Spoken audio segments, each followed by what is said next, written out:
everybody. I am Josh Olive with Haven Comics.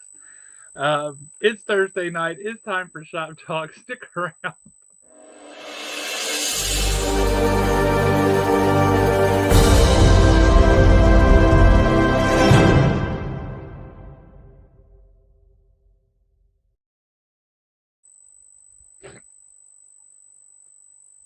Y'all, that intro music we have at the beginning, which we play until we get a couple of folks in the to show up to the stream. Um, it's catchy, and we dance backstage when it plays. But um, today, I can see Alan on his camera, even though he's not projecting on the screen. And that boy was tearing it up, and it was awesome to see. Alan, what's up, Mr. Certified Badass. Haven't used that one in a while. No, you have not. Oh my lord, that was so funny. You had me cracking up. I have no idea what you're talking about. Did you not take your meds today? What is this one? Here to save you. It's here to save you. That's creepy. Know. Yeah, that's a bit creepy. I remember I downloaded this one. I don't think we ever used it. For like a news break. Yeah, I don't think we ever did. Oh man. So what's up, brother? What's happening? Absolutely nothing. Now, Nick, I hear it. I think it's on my end. I've tried logging out and logging in. It just all of a sudden started. I have no idea what it is. How bad is it on y'all's end? Everybody hears it except for me, so it's probably on my end. You talk, Alan. I'll try and reconnect. Well, I can say this. The Bradford pears are in full bloom at my house, and my sinuses are all tore up. But, yeah, I don't know what that ringing was. Maybe Josh logging out and logging back in will take care of it, and we can get on with it. We can get on with the show. Look, I'm getting all my 7 o'clock notifications now. They keep going off down here in the corner, and it's driving me nuts. I am one episode behind on Daredevil, so I cannot speak except to what I'm caught up to. Is that better, or is it still doing it? I don't hear it at all now. Can y'all hear it? Weird tweak. Were you just saying you're an episode behind on Daredevil? Yeah, I'm an episode behind on Daredevil, so I have not seen him face off against Muse yet. So are you one episode behind or 2 episodes behind? I'm one episode behind. They released 2 episodes Tuesday night. That's why I was asking, yeah. Yeah, I only got to watch the first episode where they're in the bank. Oh, which was an awesome episode. It really was. I loved it. Man, these sinuses are wearing me out. I think, you know what? No offense to the tree-hugging hippie crowd, but we need to cut down every Bradford pear on this flipping planet. I don't think anybody's going to argue that. Bradford pears are a blight. Oh, my gosh. Bill, we haven't seen you in a bit, brother. It's good to see you on here. Bill, hey, brother, since you're on, I was going to send you a text message, and I will remind you as I get closer, but I've got something cooking in October that I will not be here on the show for at least 1 week, but I will be going live periodically throughout that week, and I'm going to be getting a ton of video from where I'm at. So make sure that y'all got all notifications turned on. As we get closer to it, I'll tell y'all roughly what time, but other than that, I'm not telling. Josh and Nick Ellis are the only 2 people that know kind of what's up my sleeve for October. This is intriguing and tantalizing, Matt. I'm curious. Well, nothing will make Tom want to hide something from me more.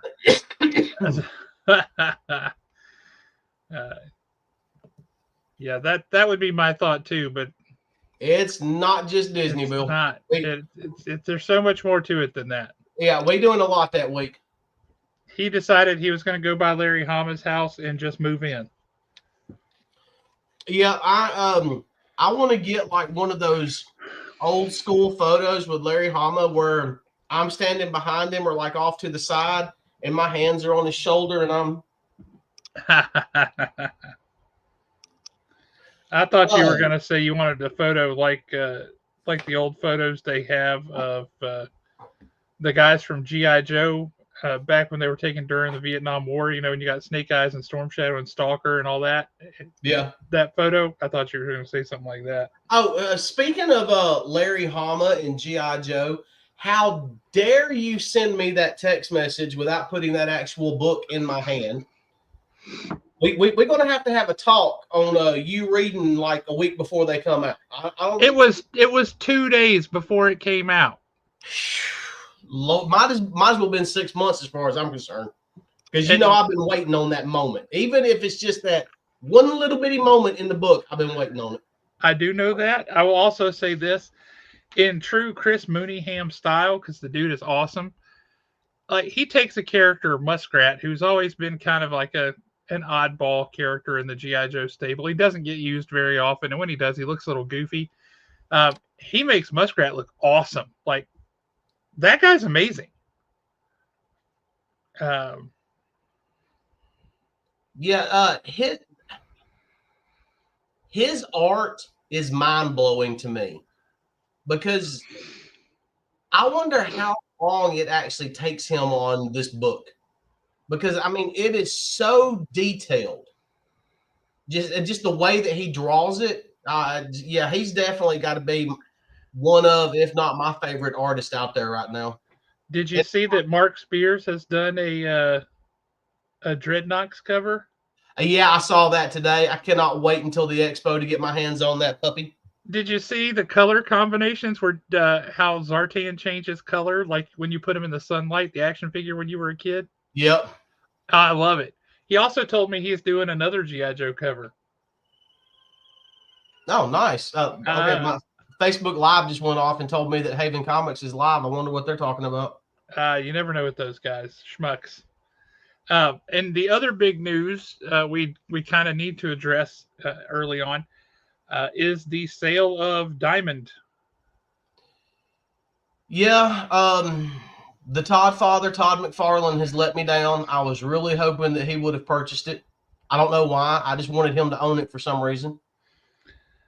Well, it's very interesting. The company that bought it is called Alliance Entertainment, and they kind of specialize in collectibles and such. Um, the interesting thing about all that is they don't do comics. They're not really interested in the comics. They think they're like, oh, I guess we can do comics now, I guess. But they said that their price point, they don't see how you can make any money selling a $5 product. Um, they would really prefer to just deal with things that are like $20 and higher. And I was like, that's a tough place to be in the comic market, buddy. Yeah, really.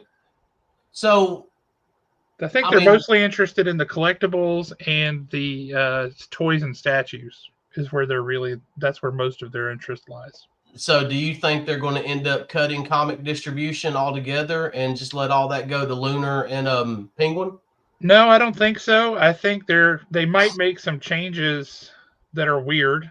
Um, and this is something Diamond floated years ago because they encountered the same problem, right? It's just not it's hard to make money selling with a $5 book.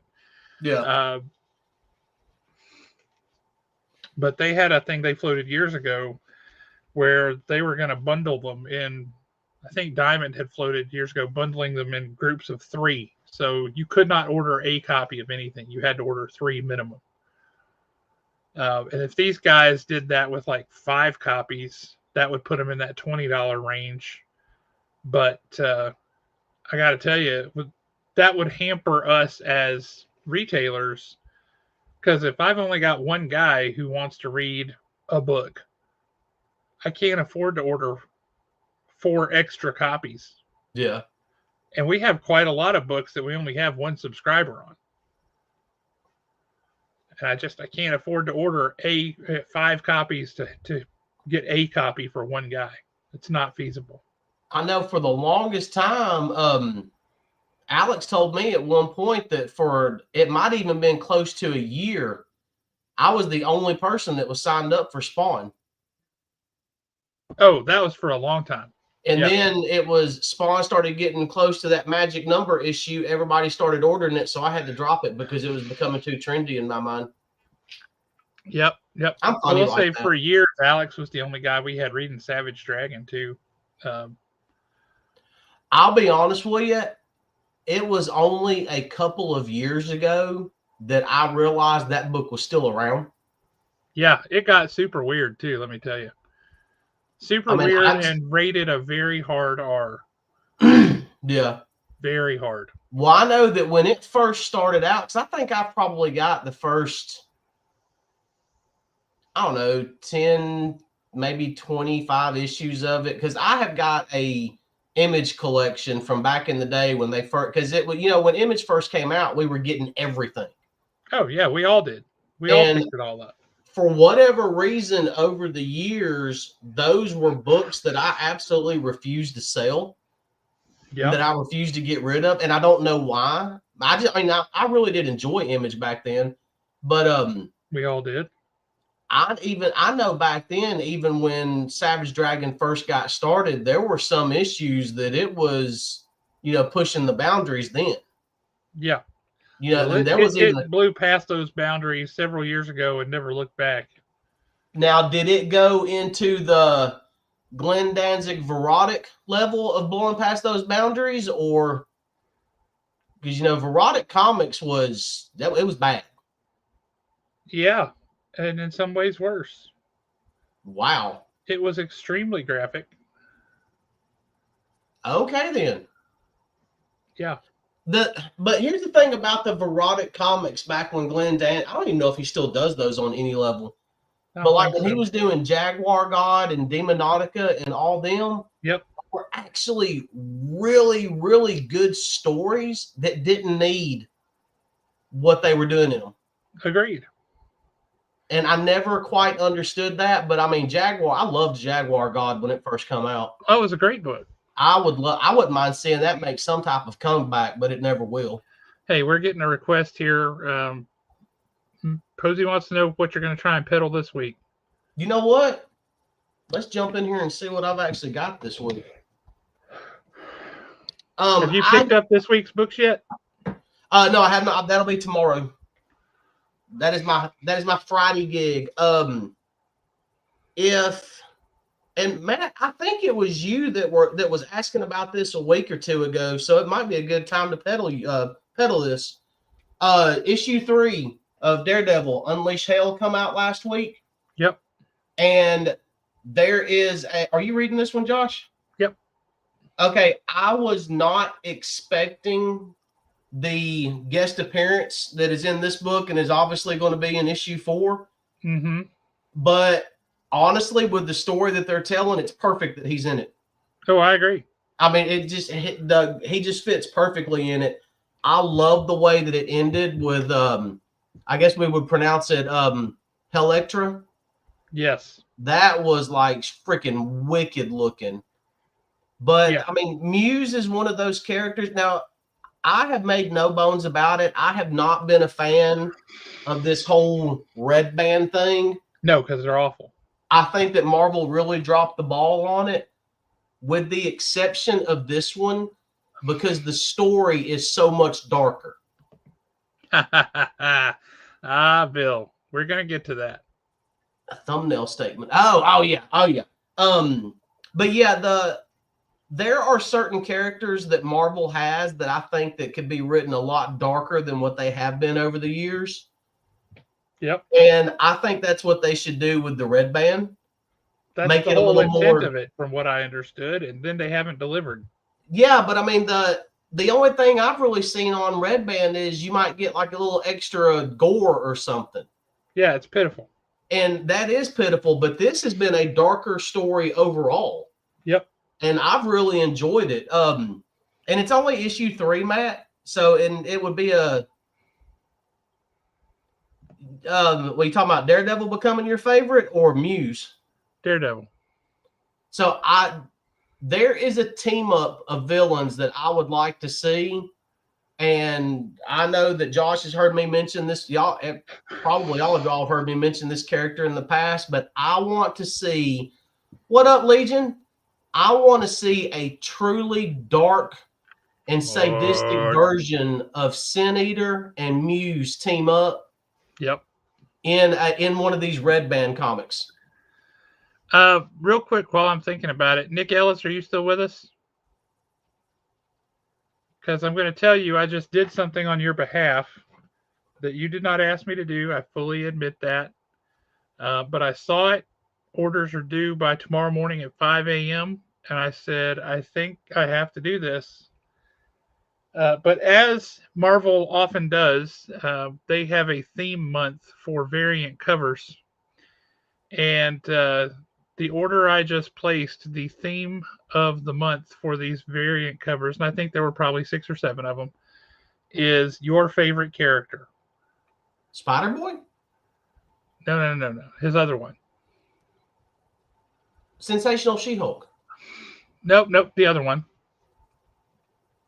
His actual favorite one that he likes to be pedantic about. Oh, my bad, dude. I have no idea how I forgot Gold Goblin. Just totally slipped my mind. See, there you go. Yep. No, but Nick Ellis, Impossible Man, is gracing the covers for like 6 or 7 books. And I went ahead and ordered those for you, buddy. Just a waste of ink is all that is.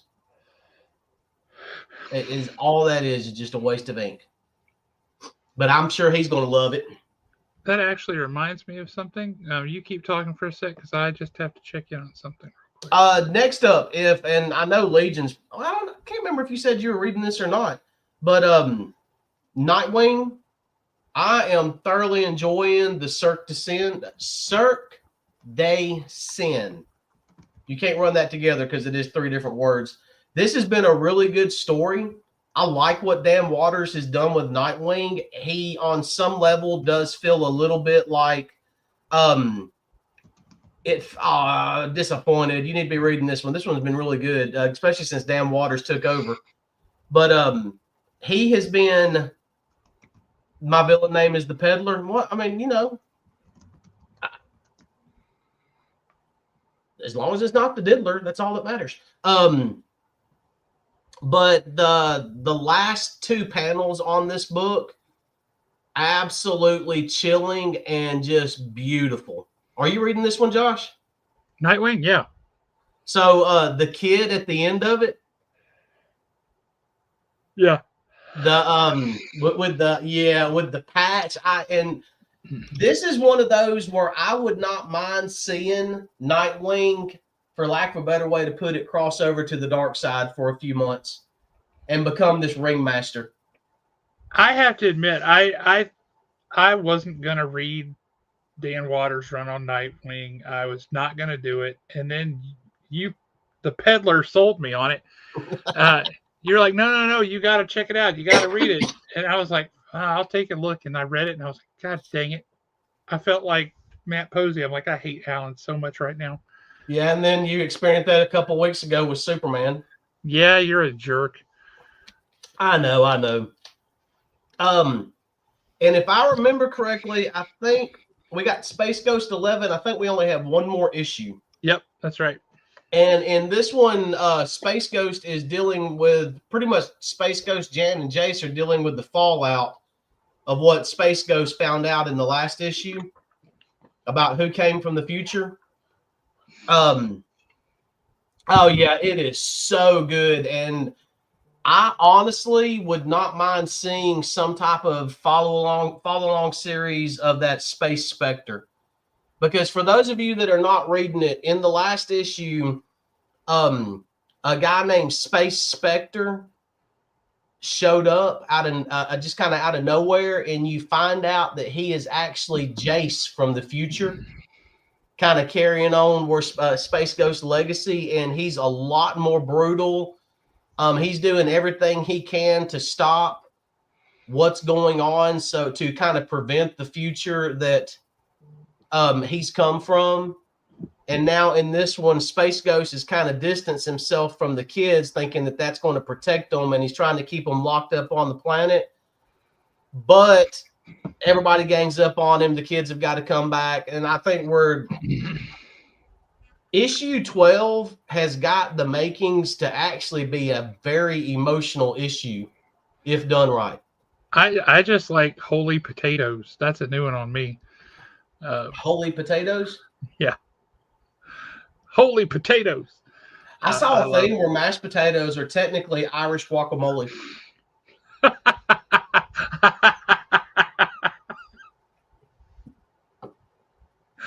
You're on a roll today, bud. I couldn't argue with it. No, that's funny. No, you're 100% right. There was that one issue. Was it around 8? That got, I mean, it was just, just a phenomenal issue. Definitely by far my favorite issue of the series. But real quick, hey Mark, I know that we like do this every time you come on. I have a specific reason for wanting to do it this time. If you want to come on and join us, we're going to be looking at some stuff that I picked up this past weekend that I think you would be excited about. Oh yeah, I'm sending him the link now. And yeah, link me, Alan. In fact, we can go ahead and jump into that once we get him on. And to be honest with you, and look who we got here. We got Tots. Well, I want to say, guys, this is my pile of stuff, like my quick must-read pile, not just my I'll get around to reading pile. From the past 2 weeks. That's the past 2 weeks, people. It's insane. And that I don't even have Batman 158 in here because I've already read the preview on that one. So if you have not yet picked up Batman 158, it's part 1 of Hush, Jeff Loeb, Jim Lee revisiting the Hush story from these many years ago. Really good. This book, we just had Matthew Rosenberg on the show a couple weeks ago, and he is awesome. So we just had him on the show. This is the first issue of his new series, and it is so good. Not for the kids, but extremely good. Why have you got Legion sitting there in the basement, man? Bring him upstairs. Well, because he needs to sit in the basement for a minute, because I just now saw this picture that he sent me.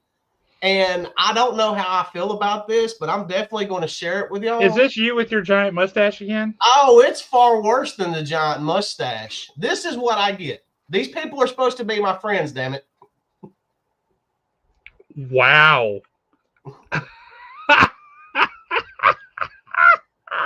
It's you and Larry Hama. I know. That is so funny. Oh, my God. It's just like you wanted, but with more hair. But with more hair. Oh my God, that's one of the funniest things I think I've ever seen. Yep. Oh Lord. Anybody who you're just gonna keep staring at that one for a while, aren't you? I can send you a copy if you need one. Yeah, thank you. I was about to snip it and load it into the show so we can have it. Peacemaker presents Vigilante and Eagly double feature. Oh, you got that really cool. Who did that's a Dan Panosian cover, right? Yes, yes, it is. Yeah, how crazy on fire is that guy? That's like super realistic right there. Well, I tell you, I had to get this. I'm contractually obligated to get this book because Aaron, who everybody from Haven knows, worked on Peacemaker season 2 and was in fact the guy in charge of Eagly. Oh, cool. Like he did the puppetry, or was there a real eagle on set? No real eagle, but he had the eagle digital model and all that, Okay. and the thing, the physical thing they used. Like he had to take Eagly home a time or two. Eagly was in his car.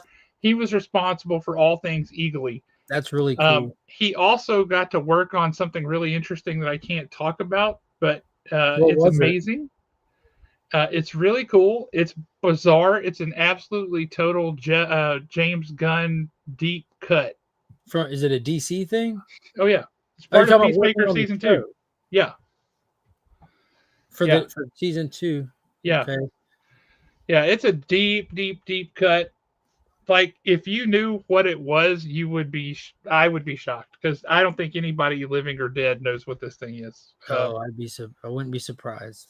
Um, y'all, Is it a character that he got to work on, like how he worked on the Eagle? He's working on like another like not non-human character entity, something.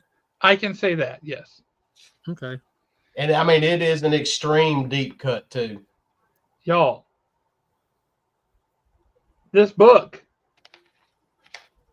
so good. Yeah, they didn't solicit it, but that's the official start of the Justice League World's Finest event happening. We're Yep. not doing a big summer event ruining the flow of all the all-in titles, but we do get little small crossovers. And what's it called? We Were Tomorrow, or We Are Tomorrow. It And says see, it down I there would- under your hand. Yeah, I Ghosts of would the much Past. rather them do that than do these And, big, massive event books. Yes, If they would just do the big massive event books like every 2-3 years, they would be great. it's We You know, Are that- Yesterday. We Are Yesterday. That's it. Yeah, give Now- it some build up. You know. I will And say, Here's the new we've been overlay. talking about it. DC's on fire, and if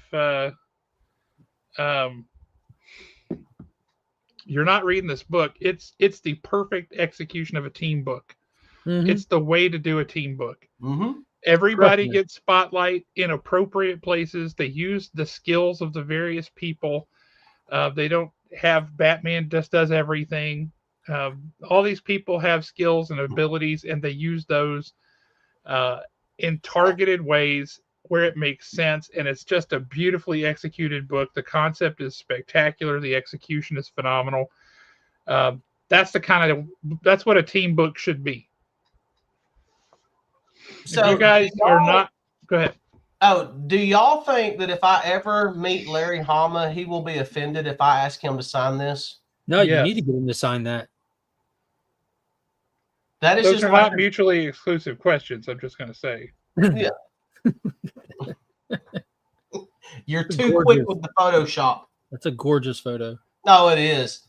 I might actually frame that one and hang it up at work. The picture of you was straight from you doing that.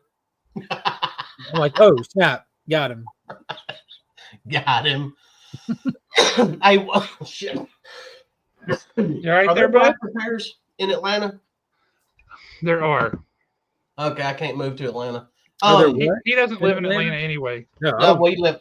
Yeah, no, you live like Atlanta's south of my Atlanta. kryptonite, man. I don't do Atlanta. This book is flying so far under the radar. I mean, it's like cutting the grass. Who's writing that?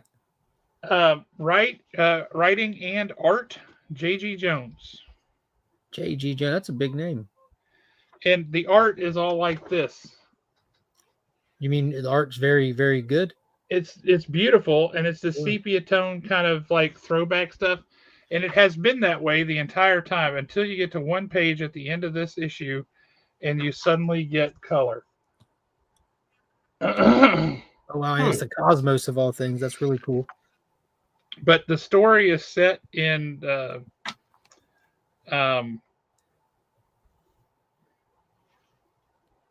what you call it, the Great Depression. And holy smokes, this is just such a good book. The story has been really good. The artwork has been superlative. Strongly recommend. I'm going to skip through a few of these to get down to ones that you ought to check out. If you have not looked at this one, that Dan Panosian guy again, he's writing this just like he wrote Black Tape. Alan, I know. I love the black tape. The Last Boy, So classic Peter Pan story. But The Last Boy, really good. Not to be confused with the Lost Boy. Correct, because That's a totally different story, not the same. It's a take on that. Yeah. One World Under Doom #2. that was really good. Yep, it's interesting. Continues to be interesting, and it really does make you look at Doctor Doom and go, What's the whole premise behind that? is the world actually better under Doctor Doom's rule? Coming out of Blood Hunt, like the one thing of any consequence that happened there. He became the Sorcerer Supreme. He did. So then he disappeared for 6 months. And when he came back, he like boom, boom, boom, boom, boom, got every single nation on the planet to capitulate to his rule. Mm. And then he made them all better. Their schools are better. They have health care. No one is poor. No one is hungry. Everything is better.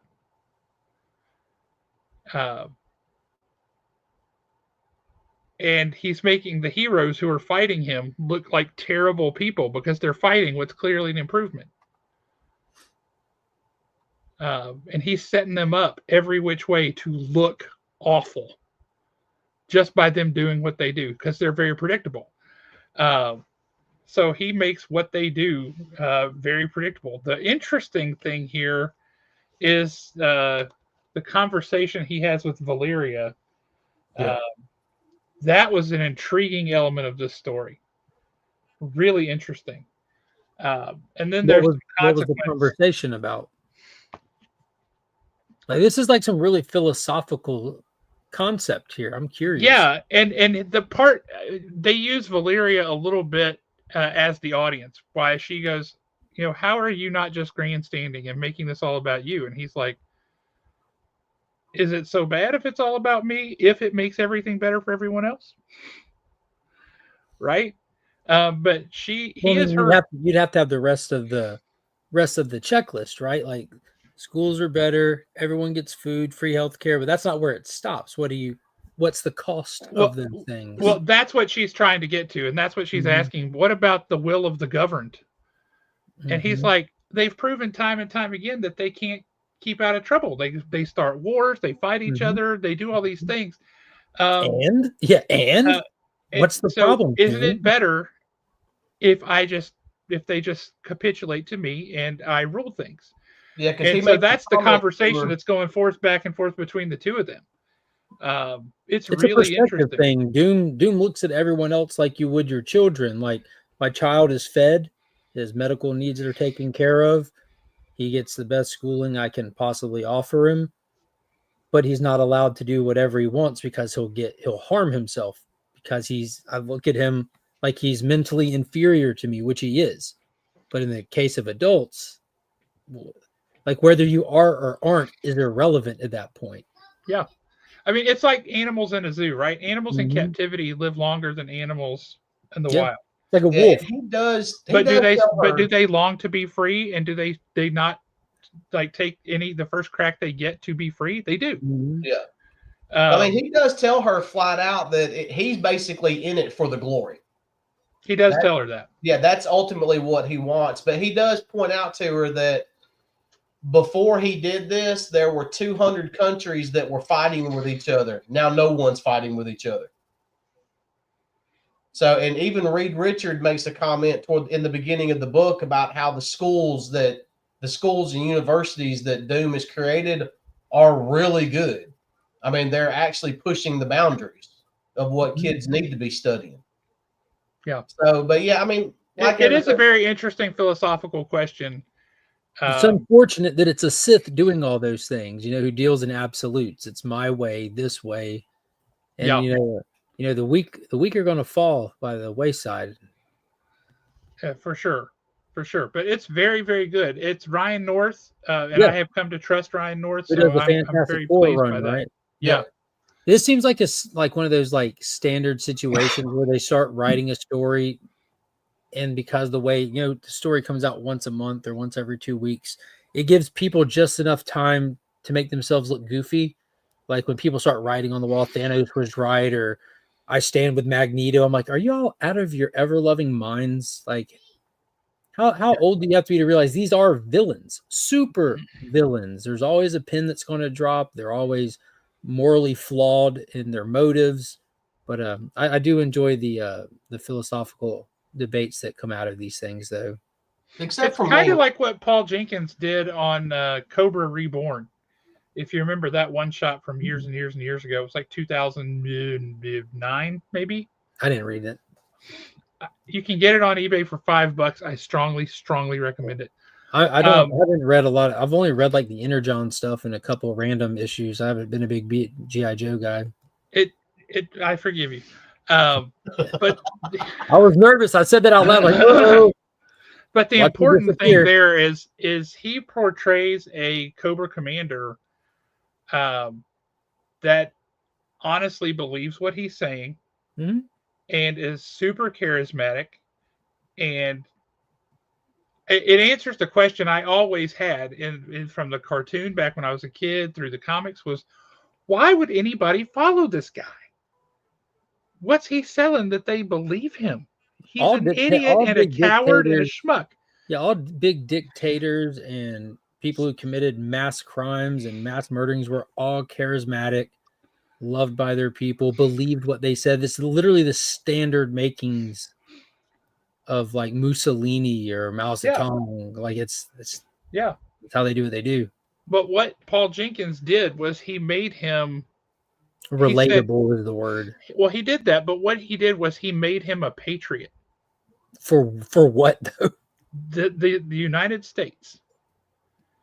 He believes the United States has gone off the rails and gone wrong, and he can fix it, and it's going to take force to do it. Mm-hmm. And that was his whole motivation. And he was magnetic, he was charismatic, and he was like fundamentally sure that what he was doing was right. Yeah, that's really interesting. And it that one you read that and went, I see why people would follow that guy. Cobra Commander was right. Yeah. Note Now, that was a one shot. Where was the flaw in what he was doing in that issue? What was the crack in his armor? There wasn't one. It was a one shot. It was all designed to say, why are people following this guy? And it was fascinating. It was terrifying, but it was good. Y'all. Oh, amazing. Flawless. The Fury story wraps up here.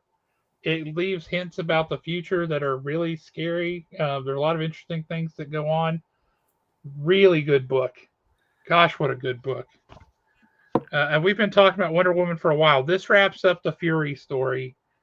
And wraps up the Sovereign story too. I don't know the Fury story. Is that the name of the arc? That's the name of the past like 5-6 issues, yeah. 19 issue run Sovereign. It's been just amazing, start to finish. And what a wild tease at the end.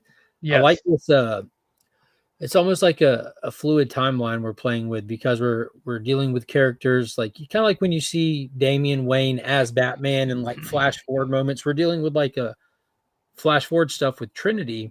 Yep. Like I love the story format of her talking to the Sovereign way in the future about the events of the past to try to understand how things went. And in this issue, you find out why you can trust what the Sovereign is saying. It's because she's got the lasso of truth around his neck. Mm-hmm. And you're like, okay, what's it called? An untrustworthy narrator or something like that. Right. Yeah. Yeah. He's trustworthy. Yeah. In this, he is. And it's something. To the best pretty much from issue 1 to now, what we have not seen is Trinity is forcing the Sovereign to tell the truth. Yep. It's absolutely brilliant. It is brilliant. Yeah, because it makes me want to go back and look at the whole thing and see what exactly he said where. Yeah, well, to be fair, he's being honest. That doesn't mean he's recalling events accurately. You know, he's recalling them to the way he sees them. That's true. But there really aren't too many events that you would need to really question if this is accurate or not. Like, just no. Such a good one. The Wonder Woman's vengeance on him.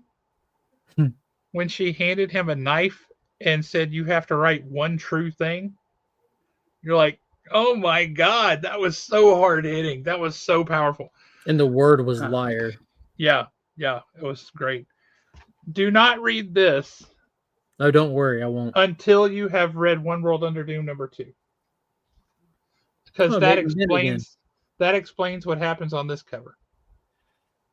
See, I like that these characters that Ryan North has obviously made his own at this point. Yep. are starting to come to the forefront in Marvel. Yes. That's one thing that I've definitely enjoyed about it. If you guys have not picked this up yet, Oh my gosh. get off your duff and pick it up. Hey, especially if you're a big fan of indie comics. Yeah. If you I love that foil cover. It's so shiny. This is not my favorite art style. Absolutely going to be honest with you. It's not. However, it really suits this story. Yeah. And this book, I can't probably show it to you because it requires you to be able to shine light through the page. The Martian Vision. This book does something with a comic book art I've never seen before. You can see that it has instructions on how to view the next page. And that's flipping amazing. So that's the page. Nice. Do it without the light first. Yeah, there you go. It's just very bare bones. Oh, wait, turn this off. But then when you shine the light behind it or you hold it up to the sunlight, you see through it and you see what's going on. Now, and also the text is very important there. What does that say? Mine Hunter. Well, it doesn't say hunter. Well. It's got 3 letters or 4 letters. So it could be hunter or it could be the F-bomb. We don't know. Huh. That's Martian Vision. Yeah, that's what's cool. That's what's unique about the absolute Martian Manhunter. Whereas originally he's just a shapeshifter who turns into a human. In this, he's a foreign entity that we don't have the details yet on, that we just know are inhabiting this person. And it's almost like and this is something that I brought up on a previous thing. If this is the Martian Mindhunter, and he finds this John Jones in this precarious situation and he's inhabiting his mind. He even mentioned it in here, and this is something I was speculating on beforehand. What if he's inhabited other minds before, and he's not simply just an entity that can inhabit your mind? It's a parasitic nature, and by him being inside your head, it's now putting you on a ticking timer to live, and he only has so long with you before he has to find another host. That would be such a cool angle that they could take to this, where it would unfortunately not give us John Jones forever. We're really here for the Martian himself, just like in the standard stuff. John Jones is the Martian Manhunter, and this is 2 separate beings that are inhabiting the same mind. It's really fascinating. I absolutely have to say, this cover by Ian Churchill for Cable, Love and Chrome by David Pepose. Look at that art. That is sick. Yeah, that's super crazy. The time it must have taken him to draw that. It's just amazing. Really, really cool. I'm skipping through a few here. Here's my my copy of Unleash Hell. It's still, I put it back in the bag. Epitaph from the Abyss, Nightwing. So many books here. So many. So what did y'all both think about Absolute Flash #1? I liked it. I liked it. I liked it a lot, actually. And I've gotten to read a preview of Absolute Flash #2.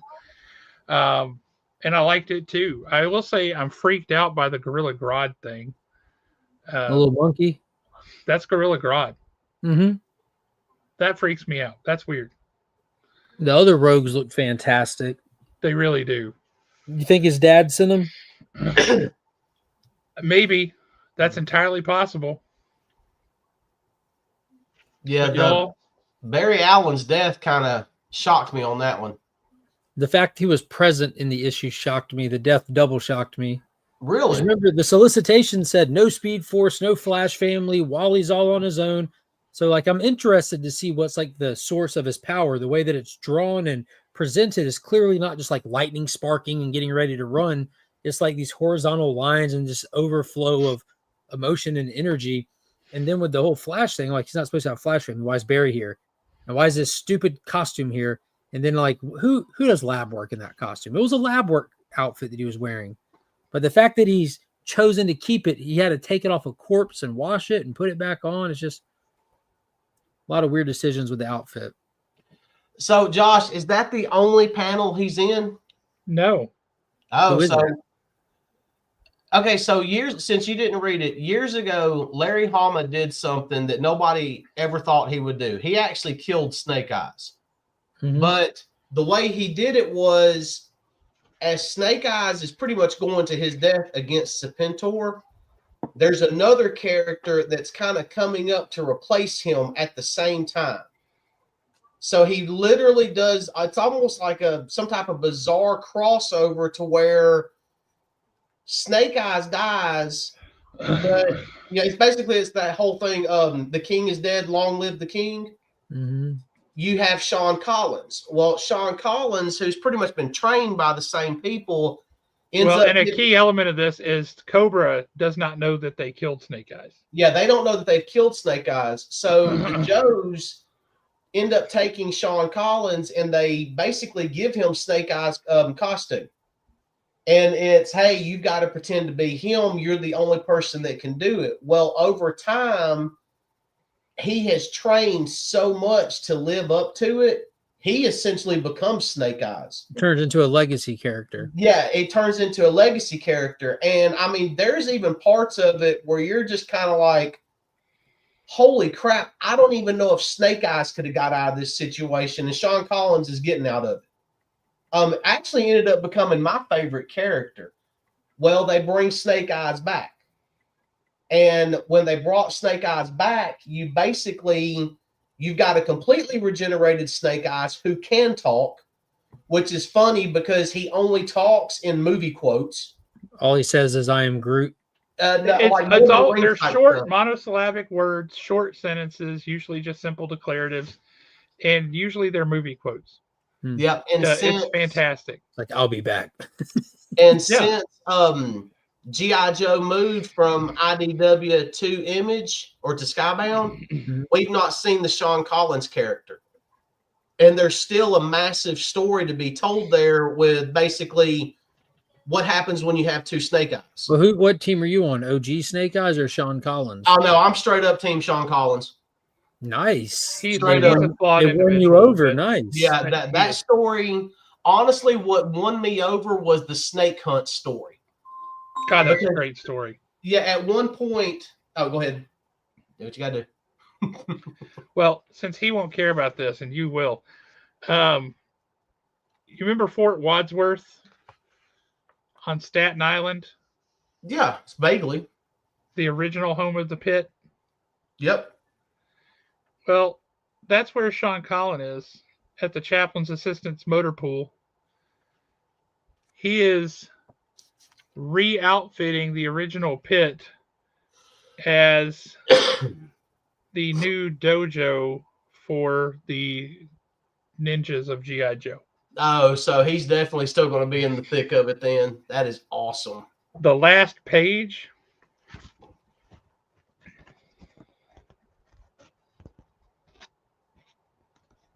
we've got Snake Eyes, Scarlet. I'm guessing, is that Sean Collins? that's Sean in the middle, yeah. Yeah. It's kind of blurry. Jinx and Storm Shadow and Don Moreno. Nice. Dude, that right there could be an unstoppable team. It's a heck of a way to end that. And then the last page is Destro talking to Cobra Commander about the vengeance that Destro is going to exact. Skybound stuff right there, Josh. Yeah. So they're finally bringing him in. Yeah. Oh, I see a happy so Alan. good. Oh yeah, So I'm good. definitely gonna be happy. So what did it was in the snake hunt story, Cobra basically captured and they kidnapped Sean Collins / Snake Eyes. What they never realized was ultimately they didn't catch him. He was right where he wanted to be the entire time. But what won me over was this stupid series of panels that played out. They've got him handcuffed. They put him in a cage, and he's literally laying there on the bed, and he starts running through like all the martial arts hand symbols. And the person who's basically his captor is screaming at him to stop.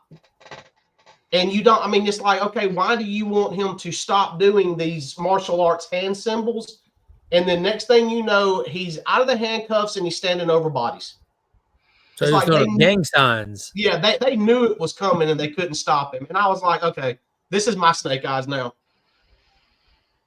But, well, hang on a second before you jump to that. I had to pick up the Ryan Sook cover. Yeah, I got one of those too. You know, she's stacked. Oh, yeah. The Baroness is just hot. I know that this is the issue that Duke finally screams, "Yo, Joe." But to me, that was nothing compared to Clutch. Hit it. I loved it. Oh, for sure. For sure. Clutch is turning into my favorite character in this version of G.I. Joe. Oh, I love him. Yeah, he's great. What issue number was that, Alan? Issue 5. Yeah, Yep, I pulled that one. I'm reading that series. Yeah, This is yeah, the it's the Energon same one. Yeah, this is just the Ryan Sook cover. Yeah. This I'm continues enjoying to it be quite a awesome. This continues to be awesome. That's I'll great. just leave it at that. Yo, Grandpa's the man, ain't he? I love Grandpa. He's great. Just jogging. That's all he's got to do is jog, and he's the coolest person this side of the Mississippi. Batman Dark Patterns, I'm a fan. I am loving this book. This issue is the start of a new story. They're like, from what I understand, they're three issue story arcs. And they're all disconnected. They're just their own individual mysteries, each story arc. They don't have to build one on the other or anything like that. But this particular issue, if you liked the Dread movie,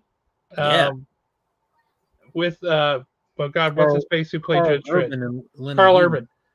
If you liked that movie, that's more or less the setup of this issue of this story arc. It's awesome. So he has to go to the Peachtree mega city and shut down all the slow-mo drug dealing that's happening. That's right. That's right. That's what they tell him to do. He better do it. This isn't one you could just pick up at the shop. This was a special order. This is actually number 14 of 15. So there's not many of this particular one available. Oh, I had to get this because I have to get it signed by. All I see is Alan. You got a massive glare. Vincent that's that D'Onofrio. Kingpin. Yeah. The famed Vincent D'Onofrio one shot. Yeah, that's really, really good. Who did the cover for that? I can't even read it. I don't know. I don't remember. It's really good. My wife looked at it and said, that looks really crotchy. And I showed it to somebody else. He said, yeah, that is kind of crotch forward. And I was like, yeah, it is. But it's the Vincent D'Onofrio limited edition.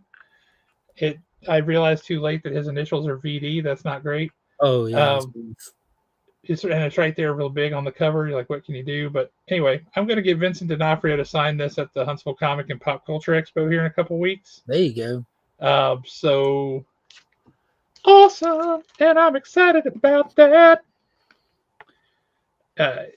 This was a phenomenal book. We talked about this one last week out of Mad Cave. What a great book. That was fantastic. This was an interesting book, read and felt very much straight out of the 60s. It was intended to, and it succeeds very well on that. It's a very thick comic, too. Hitchcock-looking cover. Yes. Very North by Northwest. Yeah. We talked about Absolute Batman. Oh. Everybody's reading that. Yeah. That was insane. Yeah. Absolute Flash, we talked about. So did he kill him at the end of it? Because I mean, to me, it looks like I saw it coming, and you're thinking this is going to be stupid, but with the ears, he twisted them forward and went down with them. I don't think he killed him, but he definitely put him out of commission. Yeah, but I mean, that was wild. I enjoyed that. Detective Comics, y'all. This continues to be flipping awesome. What a great book. What a great book. Are you reading Adventure Man? Yeah, I haven't gotten to that one yet, but yes, I'm reading. My only true complaint with this book is how inconsistent they've been with the releases.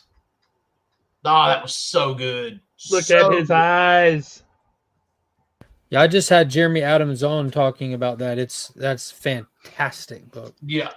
We need to Good. get him to come on here because God, what a great book that is. I want to talk to him about his Flash Gordon. I'll be Y'all, happy to do it. you should be reading this stuff. It's so good. What And did y'all it think all about the new issue of Herculoids? and it all makes Oh. sense. Just all out war on asthma. That was dope. It just Yeah. we just gotta like write our senator or send a letter to our congressman so that he can tell the artist of Herculoids to draw faces on people. Yeah. I'm being that very would be nice. forgiven right now. Like he just doesn't understand they're too close to not draw faces. Yeah, right. that's the one thing that's gotten on my nerves is him not drawing the faces. All right, guys. Y'all ready to look at some history? Ready to talk about some history? Ready to maybe own a little history? It's all doable. It's all doable right here, right now. We can do this. We can make it happen for you. Legion is going to tell you quickly why is this issue important. First appearance of Power Girl. Correct. He didn't even hesitate. And I have to say, this is in really good shape too. It's not like a 9.8 or anything, but it's in really good shape. Beautiful book. That's pretty cool. Okay. Now, we'll see which of you can be the quickest to judge what's important about this one. First appearance of Mysterio. We'll call that one a tie. Okay. But yes, that came in. What about this one? First appearance of Black Cat. No, that's the is that Death of Captain Stacy. Death of Gwen Stacy. Oh. Now this one, I think the only person on this show who might have a clue as to this one will, of course, be not you, Alan. That's the first cover. No, that's the second cover appearance of Black Manta. Holy crap, that's awesome. We need to talk about that offline. See, but that's one of the times when the second appearance outperforms your first appearance. Yep. What issue number is that? 42? Nick Cardy cover. Yes, 42. That's correct. Gorgeous Nick Cardy artwork on the cover there. Yep. Yep. That's it's an eye-catching cover right there. Yeah, and what's crazy is his first appearance, he's kind of like crouched sideways fighting Aquaman. And it looks a little bubbly, but that one right there is just next level. I love me some old Aquaman. I got one right here. All right. Tell me how you feel about, and tell me what's important about this one.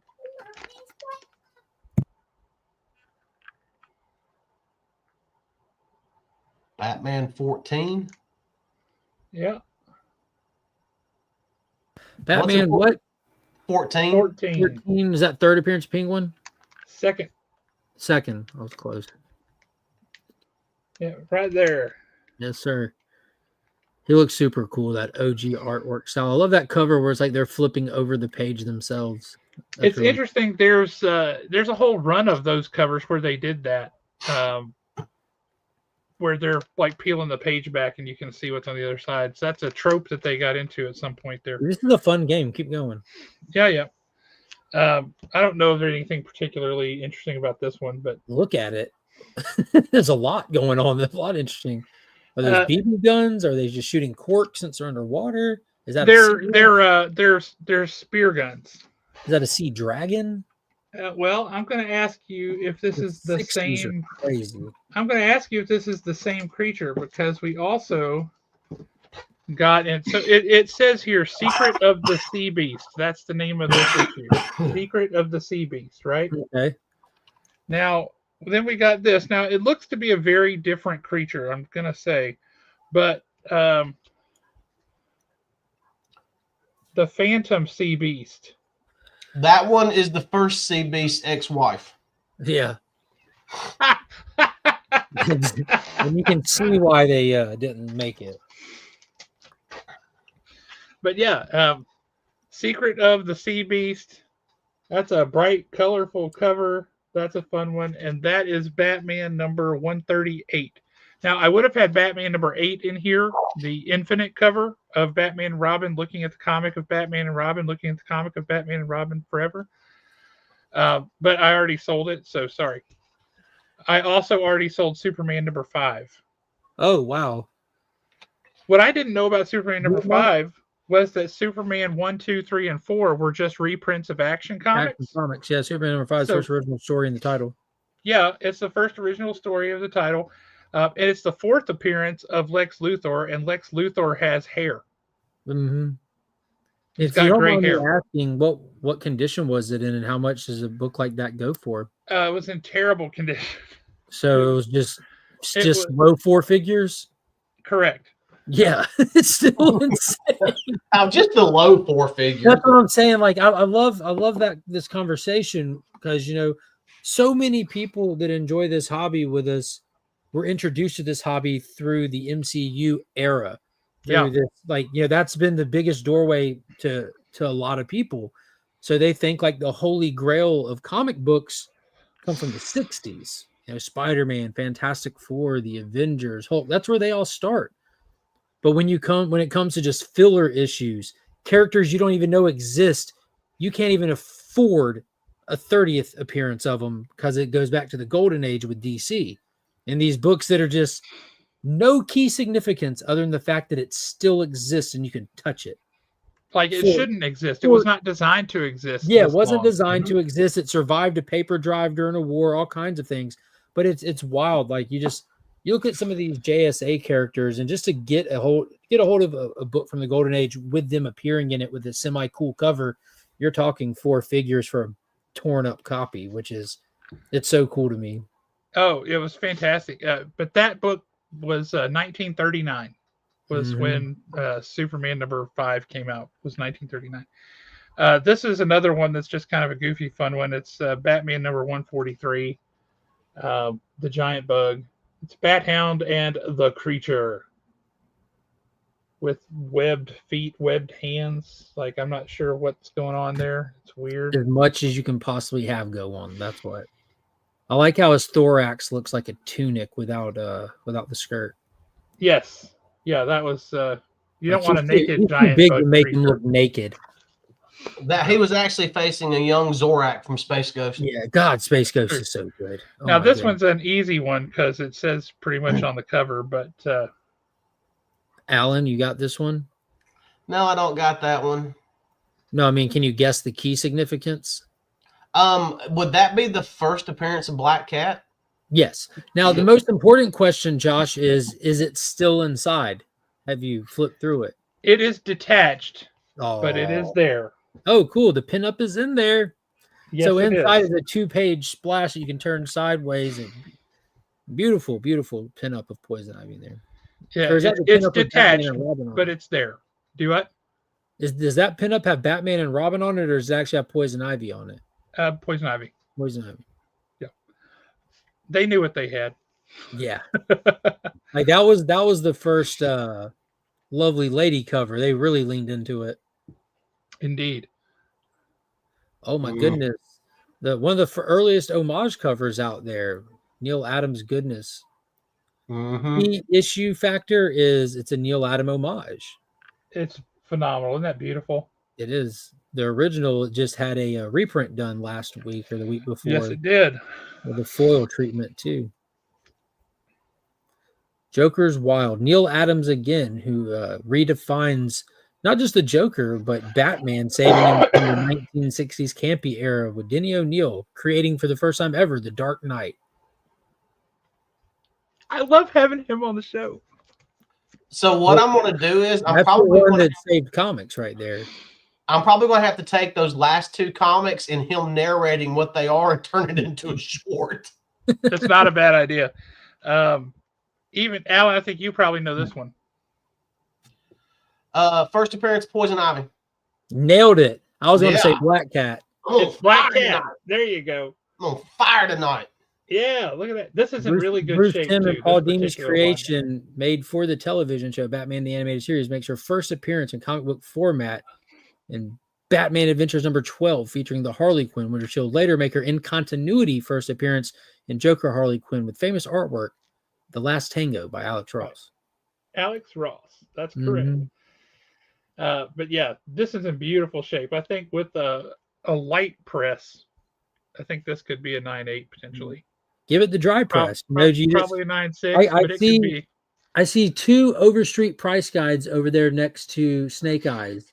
Yes, sir. Well, what you do, and I'm not joking about this because I come from an era where this is the thing. You put a book on a table, and then you just put your Overstreets or your phone. For me, it was phone books and old reviews. And you just sat them on it, and you just don't even think about the book again until you think about the book again, and then you go get it, and it's literally been pressed. Yep, I have done that many times. I keep it in the bagging board and everything, just bleep. And I first noticed that nice. Oh, that is nice. I did like that cover. Is that the female Joker there? Yep, the daughter of the Joker. Yep. Daughter of the Joker. I love that she's like, "No, Robin, stay out of this." You idiot, Robin! Don't run. He's like, I wasn't getting into it. I'm just watching. I'm just watching. Oh, iconic cover, and that's also the 4th appearance in the Silver Age of the Spectre, I believe. Mm-hmm. God, that's a beautiful cover. That makes me so happy. Man, they definitely had some nice books in that collection. Oh my God. Dang, is that Dick Sprang artwork? That is the 15th appearance of Batman. That's too early to be Dick Sprang. No, it's not. That looks like Dick Sprang artwork on the face of Batman, but the rest of it doesn't to me. It's got a big signature down here at the bottom. I can't see it because the glare. What it's issue Bob you say? King. Oh yeah, well, yeah, but is it though? But is it though? Exactly, exactly. But yes, that is Detective the only thing Comics. Bob Kane probably drew on that cover was his name, and even then, That's it's probably true. a stamp. That's also true. And I'm Actually, a huge fan of Bob Kane. Like, there was nothing wrong with ghost writers are a thing. Ghost artists were a thing back then as well. That's why everybody wanted to draw consistently the way that other people drew. You wanted people that can draw the same way. You didn't want individual creative art styles so that the customer had a familiar reading experience. And Bob would sub out the work. Just like if you want someone to do your roof, you're going to get it subcontracted 7 times before someone actually does it. It was the same way with comics in the Golden Age. See, if you go to DCFandom.com, they're saying that the cover artist on this particular issue was Bob Kane and Jerry Robinson. Jerry Robinson, co-creator of the Joker. Just don't ask Bob Kane that. Correct. Yeah, they thought about that till they died. But look at that. Detective Comics number 42. How many thousands of dollars is that one going to sell for? It's not as high as you would think, actually. It's not even 4 figures. You're kidding me. Nope, not in this condition. What condition is it in? Serious question. The spine is pretty bad. Yeah, and it's from 45? 44, I think. 44. I'll have to look at it. Yeah, it's a low 4 figures or a low 3 figures. Or sorry, high 3 figures. What issue number was that? 42. And what, just Batman 42? Detective. Oh, well, I was looking at Batman 42 and check it out. It's one of those covers like you were talking about. Except they're peeling the page back on Catwoman. That's really the first Catwoman cover, I believe. Oh, wow. We also have she's not in the yellow costume. We also have Detective number 48. Goodness gracious, man. Off the top of your head, what's important about this one? Detective Comics number 48. Oh, man, I don't know. This is the first time the Batmobile is ever mentioned. And it's the first time in a Batman comic that Gotham City is ever mentioned. For real? You don't see either of them, but it's the first time for both of those instances.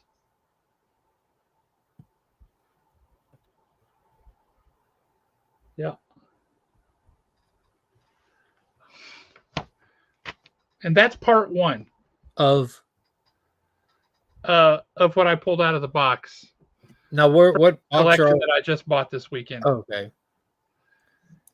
Next up, we have this little grouping that all goes together. Because, well, you'll see why. Oh, wait. No, I'm not going through yet. I've got a couple more of detective books to go. Batmite. That's not his first appearance, though, is it? It is. Holy crap. That's super cool. I like how he's wearing shorts. Like you do. I have, Like you do. I have no idea what happened. Everything just died on me all of a sudden. It's that country internet. Who came first, Batmite or Mixpitalics? Not Batmite. Okay, I didn't honestly didn't know. Didn't think about it till just then. Wow. Those look to be in really good condition. These two are, yeah. The Return of the Terrible Trio. It's the second appearance of the Terrible Trio. The people with animal helmets. Hey, we're dealing with them right now. Yes, we are. All right, now this next set of books, they're all related, as you will see why. This one, I think, in some ways is in worse shape than the Superman #5, as you will see very clearly, but oh, wow. Fantastic Four #2. That one definitely went in someone's back pocket while they rode their bike. Yep, and they also had they taped it up on all sides. Well, good for them. Can you even open it? Yeah, you can open it. Yeah. When you said they taped it up, I was like, wait a minute. Yeah, they wrapped it around the cover. Yeah, gotcha. But yeah, Fantastic Four #2. What about the insides? How the insides look? Yellow, very, very yellow. Yellow. In other words, almost like somebody peed on the pages. In other words, Mom and Daddy smoked 2 packs of Camel filterless a day. It could be. Yeah, it could be.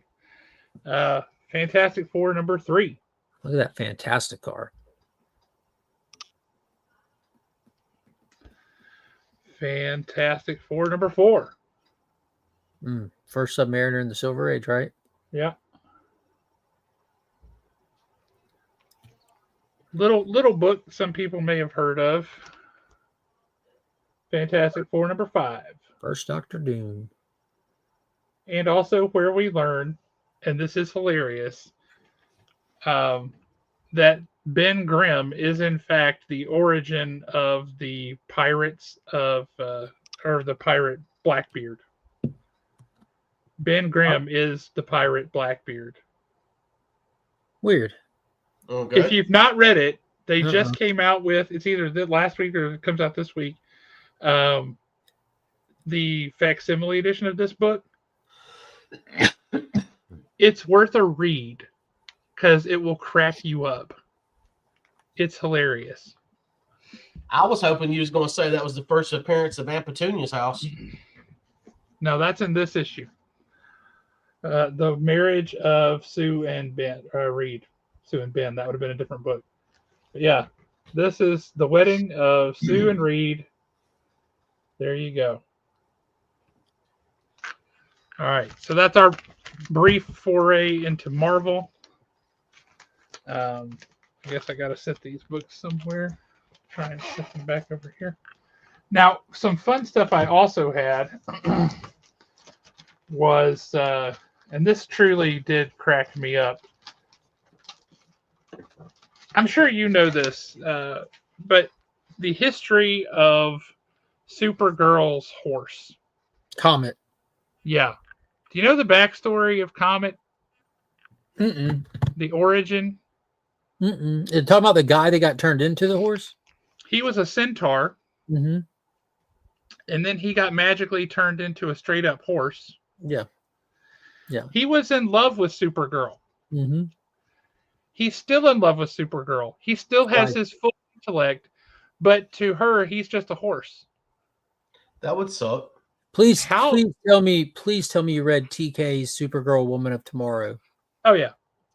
Comet showed out in that, my dude. Yes. He showed out. Look at that. That's awesome. First appearance. Star Sapphire. No, that's not her first appearance. No, it's not her first appearance, but that's the cover that they used for the DC Finest collection. Yeah. DC sent me a bunch of these things to review. And that's, this is like right there. First one that I bought in the second wave of them. They're coming out with a bunch of them now. They are, yes. I've got that book at home, but I don't think mine's in. I don't know, about the same condition. That's one of the most important comic books that exists on the planet. That's the first. That's really like when the multiverse starts. Outside of Flash of Two Worlds, this is where they become aware of each other, and it's the first Silver Age appearance of a handful of JSA members, including Our Man, Doctor Fate. Yep. Like this is a massive book that's ridiculously undervalued. And if DC ever like gains like momentum, I don't think anything will ever happen like MCU Infinity Saga hype again. But if DC ever gets like some good major traction to the general audience, this would be a book that gets targeted big time. Indeed. First Crisis as well. That's correct. Crisis on Multiple Earths. But that's a fun one there. And yes, Alan, I got you that one before because I knew you needed your Dr. Fate. Yes, And what sir. issue is that? 25 or 26, something like that? Number 29. 29. Patsy Walker, who eventually became Hellcat in the Marvel Universe. Is this just a romance book? Yeah, she is one of the earliest Marvel characters. That's really cool. I love this on the cover. Is it true you told Nancy I was catty? And she says, of course not. I like cats. Oh, wow. That's a little... like, dang. And not even knowing at the time that she'd become Hellcat. Correct. And I just don't even get this one. This is Patsy Walker. She's graduated to her own title by now, but co-starring Hetty Wolf. But Patsy was clearly the more popular. They're taking some nerd out for a walk, and he can't even talk. He's like, isn't this breath? Yup. Oh, boy. Oh, which way did it go? Oh. I hope they put some water in his dish after this. For sure. Are these spectacular books? No, but they're fascinating. These were very, very popular at the time. This cover right here is absolutely sick. This is one of the coolest comic book covers I've seen in forever, and it's so simple. Wow. Yeah, that's really nice. That is cool. It's volume 8, number 1. character. It's technically like issue number 85 or whatever, but look at that from 1948. That's insane. Look at the condition of this book from 1948. How much does that thing run? You talk about undervalued, surprisingly low. And even with the skull on there and the cat, I feel like that's like your EC horror fans' wet dream right there. 220. Yep. That's it. Old Lamont Cranston. It's a phenomenal cover. He's not actually Lamont Cranston. That's just who he's posing as, while the real Lamont Cranston travels the world. This is just terrible. That's mean. He got a new super dog, so he's got a Crypto chained up with a kryptonite chain. Tether. Dude, there's so many of those Crypto Superboy covers where they're arguing and fighting with each other and stuff. It's really funny. Just awful. And then you get into some weird stuff like this one. Like, okay, new Supergirl costumes designed by you, the reader. Y'all don't want us to do that. Yeah, the readers didn't design those. I can already tell you what the readers would design. Yep. Yes. I love this cover because it's a board game. Like you start here and go around. Yeah. Just fantastic. And then you got another one. This one's got more of the Legion of Superheroes. I like this Superman's farewell to Supergirl here, where he's just chucking her into space. Like, go home, Kara. I'm tired of you. And what's the cat's name? Scratchy or some crap? I don't remember, but yeah, something like that. And then you've got, of course, Mr. Mxyzptlk. the Bride of... Yeah, there you go. I'm glad you can say his name because I can't. Now, why this was in here, I'm not positive. You got to learn how to say his name forward so you can say it backwards just in case. Why was this book in here? That is kind of a random newer book to be in that collection. That's a ratio variant for the 2007, 2005. Okay. Yeah, 2005. That looks because that's when they started. They that's like around the time that they first started doing ratio variants. And hold that back up. Now, if I'm not mistaken, there was a handful of these that they did with her in that same pose, just with everything else was different on the cover except the Yep. pose she's in. Yep. I don't know That's how right. I remember that, but I remember that. Yeah. Which of his deadliest foes did this to Superman? Made him invisible. I guess. Either that or they put a lot of starch in his costume. Yeah. He I just know put you. his costume out there and went out to eat with Lois and let them argue over each other. Hey, what do you know? It's the actual first appearance of Darkseid. There you go. One That's panel, cool. one page. He's talking to Morgan Edge on the computer screen, talking about the Newsboy Legion, how they found like the treehouse hideout of the little. Well, there's a weird shit going on in Jimmy Olsen, little gang in the treehouse and stuff. God, that looks clean. This is extremely clean. Wow. I mean, that almost looks brand new from what I can see. It is. It's in phenomenal shape. It's the first appearance of Catwoman in the Silver Age. And read what's going on the. I can't get my fingers out of the way. I can't. The Lift it up. cat. Sorry, where? Here I go. The cat is Superman. Super Pussycat, formerly Superman. Now that's in fun. a Kryptonite kryptonite cage. Special guest villain, the Penguin. Look at that. And it is in beautiful shape. Hey, did you see where IMDb posted Colin Farrell up as Sergeant Rock today? Thusly, No. like, I knew that they were talking about him being Yeah. that he wanted to be in it. Yeah, the rumors were out there. He's saying, yeah, that'd be cool, and it looks like it's happening. Oh God, worst era of Wonder Woman ever. Yep. That is like the most basic suit that she could be in. It was just Diana. Yeah. These got out of order. That should have been later, so apologies. Um, Oh wow. That's cool. I just like that old art like that. look Who at did this the cover dude art? in the background, man. Who's doing the cover art on that? I do not know.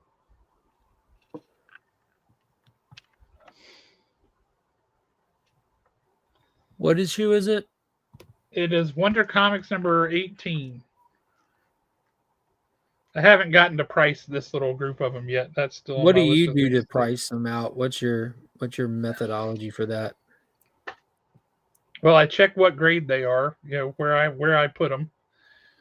And then I look at a variety of sources. I look at eBay sold values. I look at Comic Collector. I look at the online Overstreet price guide. I don't know if you've seen or used that, but I love it. Yeah, I They have the have a cover free for every lifetime. book. You have a free lifetime subscription to Overstreet All Access. Me too. I've got it from some kind of charity auction thing that there was, like, I didn't know that there was a free thing with it, but I'm like, dude, that's a killer deal. But Yes, it I like is. the idea of supporting Overstreet. And it's just, I don't know. For me, that's always the gold standard. But I was thinking that's a Schoenberg cover, dude. It looks like one, so that Yeah. doesn't surprise me. But it's beautiful. I absolutely love it. I love that she's fighting this dragon alien thing with an epee, like a space rapier. Really interesting. So we have we're helpless pawns in this game of giants. It's the Giants Olympic contest. Oh, that's super dope. That is Wonder Woman number 106. I like her mullet. That's true. That's true. We have a Wonder Woman number 20 up at the store. This one is Wonder Woman number 116. That's a great cover. She going against Madam Web? Just this ginormous spider.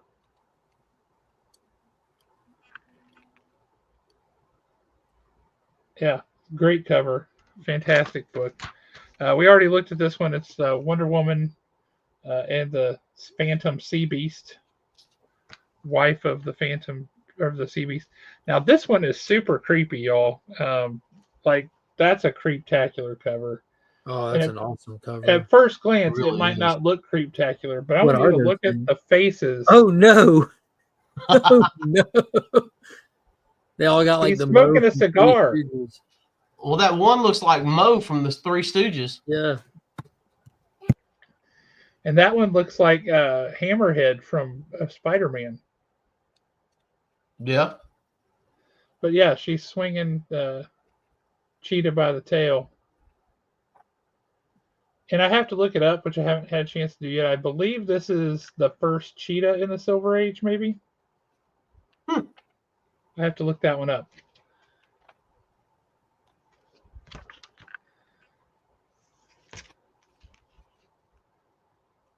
No, that's cool. I, Vampire, starring in the House of Mystery.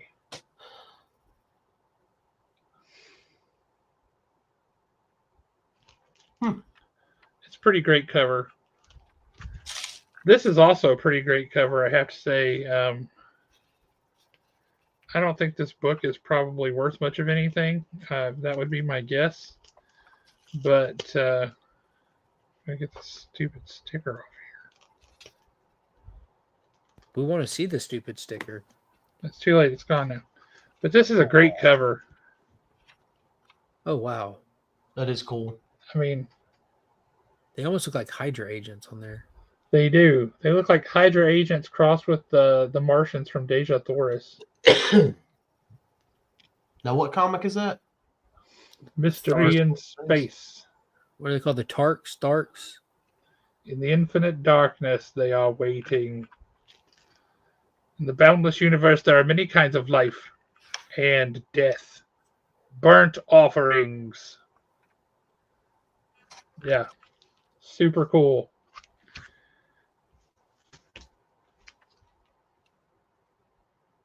Hmm. Well, Black Orchid. Yeah. First appearance of the Black Orchid. In pretty darn good shape, I have to say. But yeah, fun stuff. This person definitely had an eclectic collection. Yeah, Oh, were this any of these plucked out of like runs, or was it all just random issues like this? This particular box was all random issues like this. And then this.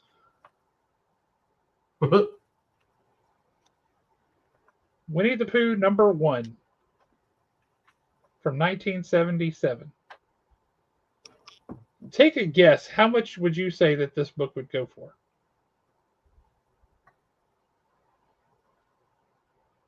I mean, honestly, I would think probably around $50. What is that? The first Winnie the Pooh? Yep, 1977. First Winnie the Pooh probably goes for like about $1.50. Well, if you guys were playing The Price is Right, you would win because this is going for $220. Wow. See, I always undershoot them because it's the books that you think would be really expensive that aren't worth anything. Well, stuff like that, Winnie the Pooh, the first Scooby Doo, like they got like the quiet fans out there. They don't sit there and rave about it, but they want that kind of stuff for their collections. It's true. But yeah, the first, I was telling Alan earlier, the first box I looked at in this collection was almost exclusively Fantastic Four. And it wasn't early Fantastic Four. That's it was unfortunate. like all of the John Byrne run. Yeah. Something weird about like Fantastic Four, Captain America, Thor, like they're ridiculously known, loved characters, but their runs hold no value. None whatsoever. But that must have been 150, 160 consecutive issues of Fantastic Four. I'll give you $30 for it. Like a phenomenal starter collection for somebody, or they can nitpick and fill their collection out from that. But so that was the first box I looked at, was almost exclusively Fantastic Four. There were a couple of other issues packed in around the sides because, of course, they don't come in comic boxes. It came in some rando weird box. Perfect, yeah. And so then I was like, okay, not a lot here. And then I get to this next box, and I'm like, Okay, that's a good book. That's a good book. That's a really good book. Holy crap! It just boom, boom, boom. The hits just Why kept didn't on you coming. start with this box? Next time, start with this box. Oh, I definitely went the right direction because then I got happy as I went along instead of disappointed. Yeah. But no, that was a phenomenal pickup. Like I said, I've already sold Batman #8 and Batman or Superman #5. I've already sold both takes on the origin of Comet, the Super Horse. His origin You appears didn't in get 2 any issues. Turok #1s in this? Sadly, no. Sadly, no. Yeah, I would you've been love on a that. massive Turok kick here lately. All right. So for clarity's sake, I've Because been Turok is awesome. I've been on a Turok kick for a long time, but what I'm doing right now is I'm consecutively reading through the Valiant run. So Okay. I did something stupid and sold off the Valiant run, except for #1. I've got like 90 copies of #1. But one day I'm like, I've read Turok when I was a kid, played the game, loved Turok, but I don't remember this. So I'm going to reread it. I read Turok #1. I'm like, that was freaking good. That was freaking good. So like I went to, there's out of the entire run, all 47 issues plus issue 0, not counting the acclaim stuff. Out of the 47 original run, I had issue 2, 3, 4, 5, 7, 9, and 10 left. So I just pulled those, took them off the selling page, read 2, 3. I'm like, man, this is solid. And that was really just wrapping up the Unity saga, explaining in continuity how Turok from Dell Comics, Got from the there. Silver Age, got into modern day Valiant Comics. But when issue 4 hit, when we see Andar again, when we get introduced like the side characters, I'm like, yo, this is a different breed right here. This is really good. And Rags Morales is your interior artist. I'm like, wait a freaking minute. Rags Morales draws Turok. Find out this is where he cuts his teeth in comic books. Yep. So now I'm up to double digits, and I went to mycomicshop.com and just ordered like 10 issues, fill in the gaps, and then continue. And then the following Friday, I ordered the next 10. So I'm rebuying the books that I just got done selling off like last year. And I'm absolutely loving it, loving every second of it. You will appreciate this, and you'll probably appreciate it more than most. But I have to tell the story. So anybody that's heard it before, I apologize. I'll make it quick. The second year of the Huntsville Comic and Pop Culture Expo was the first year they had any comic book guests. Nice. Oh man, that's awesome. It's the color guide for page 18, which isn't super special, but I mean, you have the colorists use watercolors, slap them on there. But it's cool getting to see how these are made, because all of these text bubbles, these are handwritten and then they're cut out, and so it's like multiple. It looks like a craft project. Like this is a different piece of paper that's cut out and imposed on here, so they can get the layouts how they want them and stuff. So it's a great little journey into like the making of a comic. It's great. What is that? That looks like a comic book, Alan. It does. It's not. It's the same thing you've got. The color guide. This is the hand-colored original art for Detective Comics 435. Oh wow. Yeah. And so Hang on. I'm waiting on. It gets better. This is the approval cover for Brave and the Bold #94. Huh. Oh, that's an impressive one to have. That was a wild book. That's the hand-colored original art for Brave and Bold #94.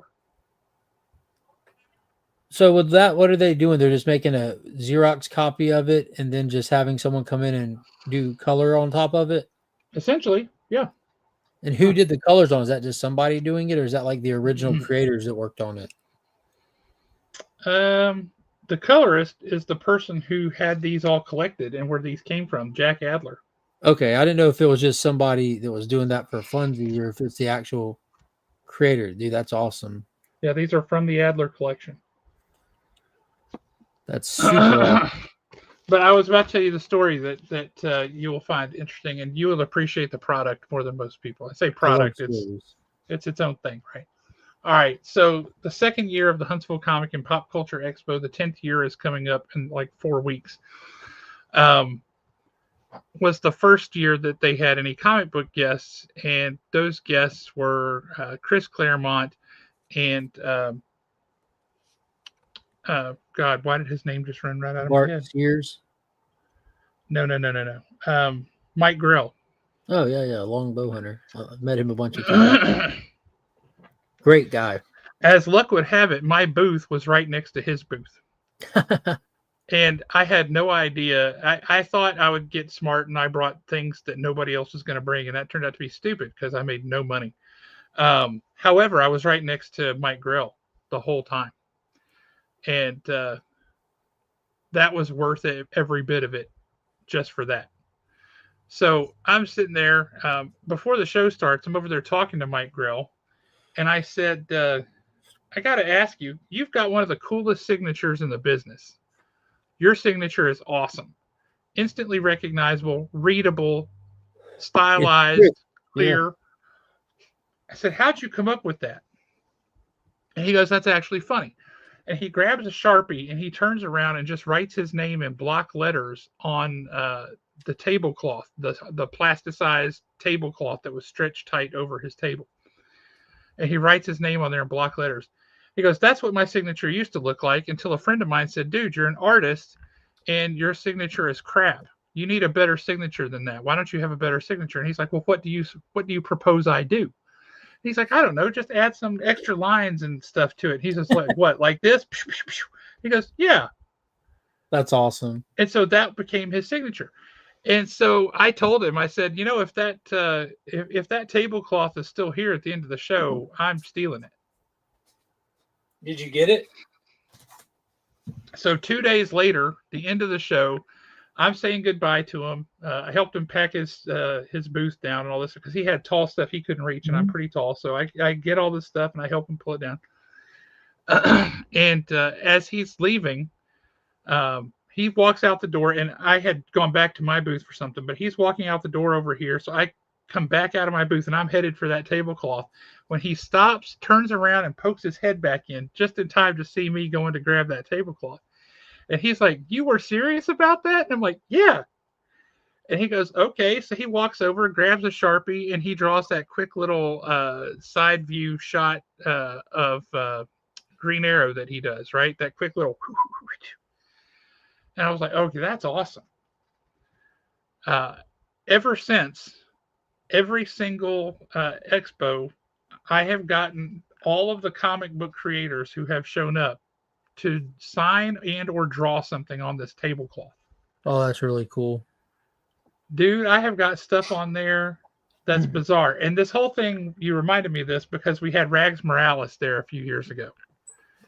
And I come up to Rags Morales and I explain the tablecloth, and he's like, a tablecloth? That sounds so stupid, but okay.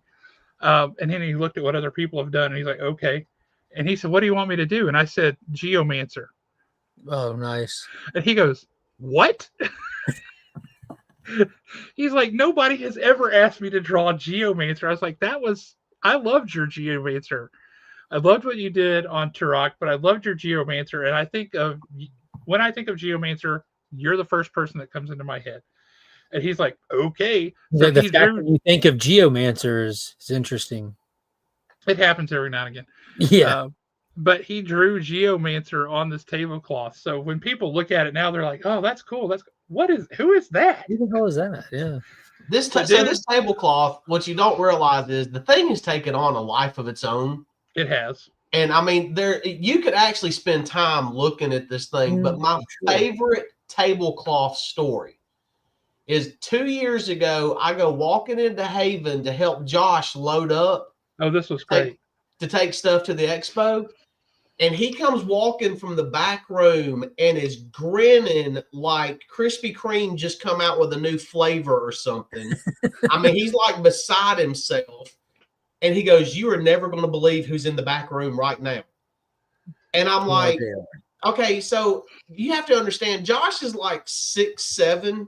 I mean, Josh is a big guy. You can't just, kind of do a quick around. And I went, okay, who's back there? And he goes, Nathan Zerdy. And I'm like, okay. So I swoop on around Josh and head to the back room, and Nathan Zerdy is drawing live wire on the tablecloth.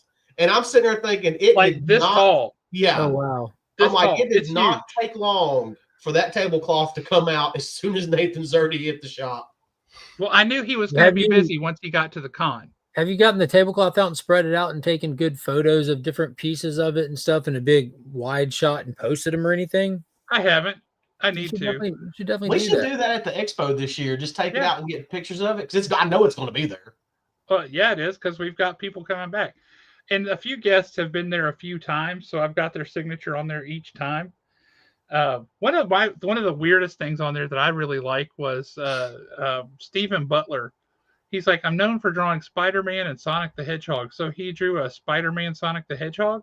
This sounds like a fantastic way, like a convention loophole. Like, I want all these people's signatures and remarks, but I don't want to spend money. So let me create a thing. You know what I'm saying? This is the thing.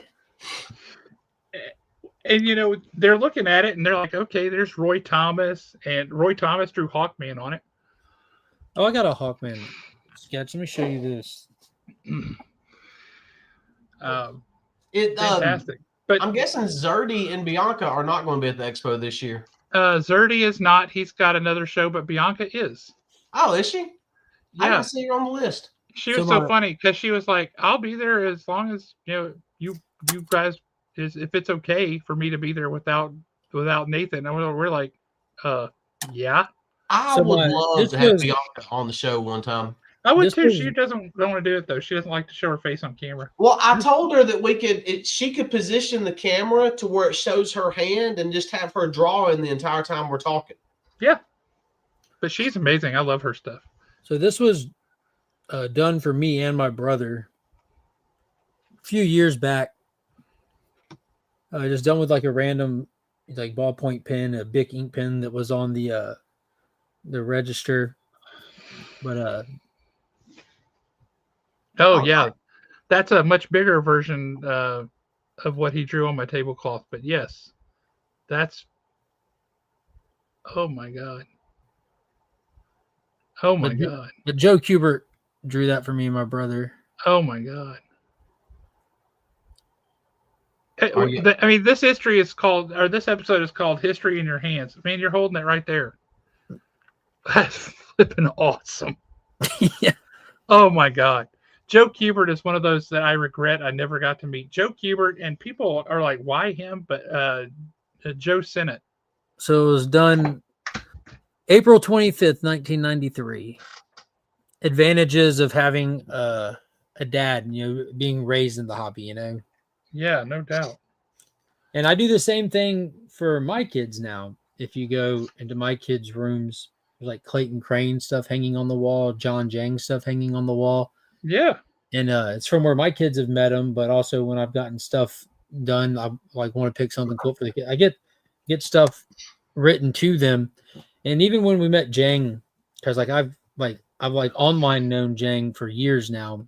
And when I finally got to meet him in person, he was just giving stuff to my kids. He's like, oh, you like Spider-Man? Oh, you like the Iron Giant and stuff.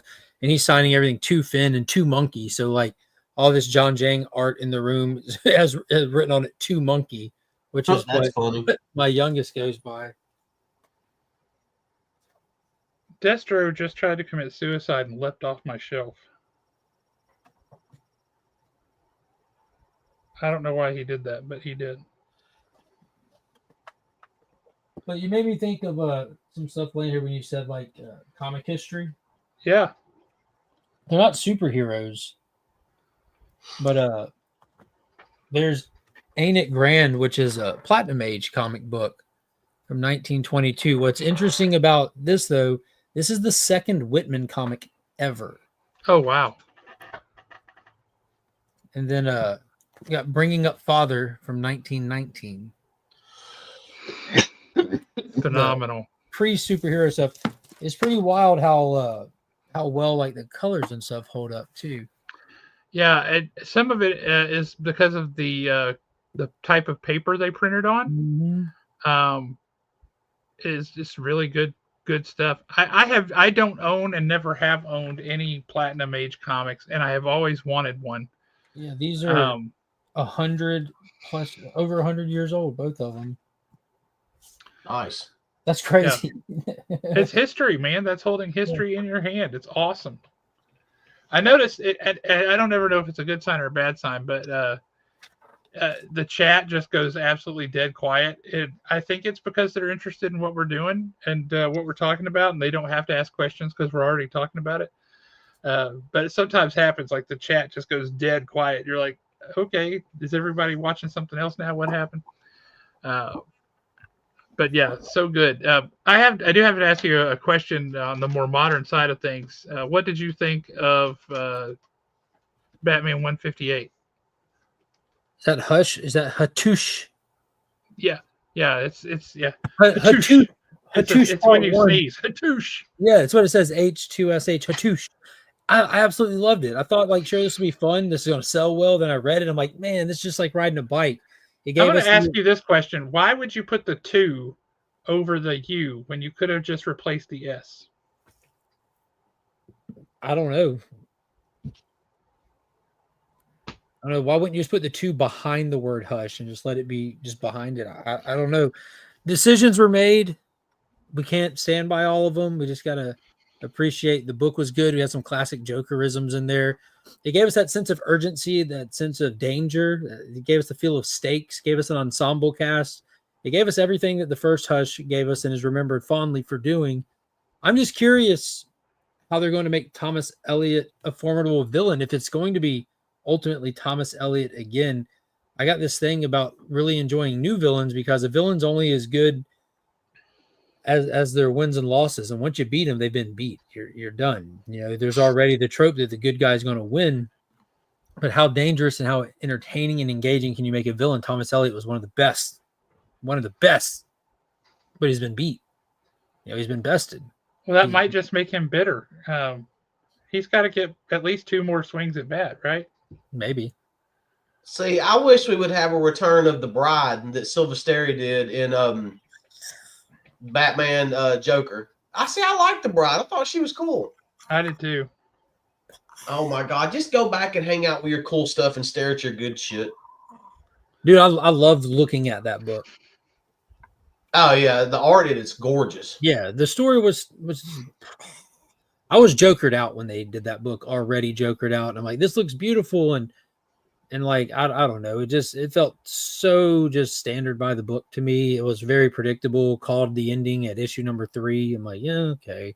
It was predictable, but it was fun. Yeah, I was complaining the entire way. I'm like, now we I have love Joker. train scene. I Now we have loved Joker that in they an actually armored made suit. a. I loved that they actually made a partnership between Batman and the Joker, and they had to work together. That whole business on the train, where we got to cut the weight, cut the weight, and Joker's like, "Well, just throw off the fatties." And Batman's like, "We're not doing that." It was fun And- watching how violent he was to Joker. Well, Like, then they he was get to the mean. end, and they just barely scraped in under the weight. And Batman's like, "I told you we didn't need to throw off anybody." And he's like, "I threw off the 6 fattest people." And notice we barely made the weight.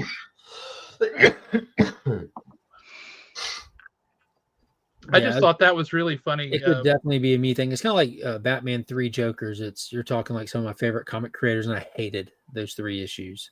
Absolutely. I lost interest in that so fast. Well, it was a damn good story. There's no ifs, ands, or buts. But for me, this is more of like a behind the scenes ruined the book that was put out. You know, we had the old Dark Side War thing that teased like when Batman first got in the chair and said, who is the Joker? Which one? You know, and then what was it, like the 5th print for DC Universe Rebirth one shot where it showed the 3. We knew that there were 3 Jokers for a long time, and we were waiting on answers for a long time. And at the time of them conceptualizing the 3 Jokers, it would have ended up being something that had to do with the continuity of resets and reboots in DC, I'm sure. You know, it's Jeff Johns we're talking about here. You know, there's 3 Jokers, and we've had 1 Crisis, 1 Flashpoint, and 1 Dr. Manhattan event. So you're telling me like there's a potential that the Joker can be this anomaly character that while everyone else gets reset, he doesn't. Because like Superman is confirmed to be an anomaly inside the DC universe. Darkseid confirmed to be an anomaly inside the DC universe. Joker could have been our next anomaly, which would have been great. I've got goosebumps just talking about what could have been. Instead, they give us just this standalone insert in the continuity wherever you want to. Joker gassed a few people, and now nobody knows which one's the real one. And they weren't even smart enough to make one of them Arthur, whoever, who is, if you go back to Detective, like when you first meet the Joker, he kicks the guy off the railing. Batman kicks that guy, or when you first meet Batman in Tech 27, he front kicks a guy off a railing into acid. And it's not the Joker. This is pre-Joker stuff. That guy, that gangster, should have been one of those three Jokers. Period. That's knowing your comic history. That's doing a deep cut, a character that doesn't matter. Batman's not supposed to kill, so would have retconned that death. Like that would have been epic smart. As soon as I read issue 1, I saw we're not doing this big thing that, continuity was getting reshifted at that point. Why couldn't you at least deep cut some stories like that? Like, I'm like, oh, y'all should do that. That'll be smart. But oftentimes we get our hopes up. We start speculating on these stories, and the fans can accidentally come up with some really cool concepts that would play out better than what we're actually ultimately given. But talking about Jeff Johns and happier things, did you get to read the preview for Redcoat number 11? With a Northerner? Yeah. I have not read it. I refuse to read any spoilers on Ghost Machine stuff. It's not a spoiler. It's the first issue. It's the whole thing. Oh, the whole thing. It's the whole book. Oh, I can just send you my email. You can forward me the PDF.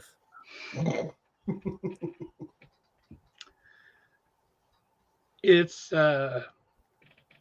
we've been waiting on him a long time now. Yeah, and it pays off. He's pretty awesome. Yeah, I want to know what's up with the space boots.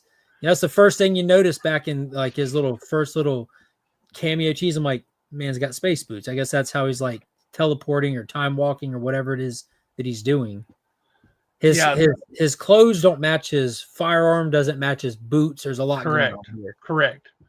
But he is very cool. And so the payoff is good. It's not one of these where you're like, I can't wait to meet that guy. Can't wait to meet that guy. Ah, what a letdown. You meet him and you're like, oh, I can't wait to see the next time he shows up. This guy's awesome. Because it's solid, but it's also tantalizing. Like you learn just enough to make you go, where's the next thing? Ready for the next issue. Yeah, that's how it's supposed to be done. Yes. I'm loving every bit of Ghost Machine, man. I know that they've talked about it recently, but have they set a release date for First Ghost? He talked about that the other day on the Retailer Roundtable, and I don't remember what the date was, but yeah, it's coming soon. It's just waiting on Gene Ha to finish a couple of things on art. Because I'm wanting to see how Brad Meltzer does with it. It's going to be spectacular. It's going to be fantastic. It's Brad Meltzer. Yeah. It's going to be great. I mean, that's a given, but it's like, what level of greatness are we about to get? And I'm kind of at the point now where anything less than phenomenal, I'm going to be disappointed because I've already built it up in my mind. That's how I feel about Hornsby and Halo. Like, it's not a bad book. It's put together well. It's a fluid story, but it's not phenomenal. It's got good art. Yeah, it's not phenomenal, and the rest of Ghost Machine is phenomenal. I'm not like, dude, I have nothing against Peter J. Tomasi, but for a DC head, I don't give two craps about this Super Sons infatuation that he's got going on. I know a lot of people love that Super Sons run. I don't care for it. I don't think it's bad. I just literally don't care, Yeah. So doing it again under a Ghost Machine banner, I feel the same way. I don't care about these characters, and we're 4 or 5 issues in, and I still don't care. But maybe things will change with the Adjudicator showing up next. We're getting into lore now. We have this big cosmic being who's here to tip some scales. Let's see what happens. Yep.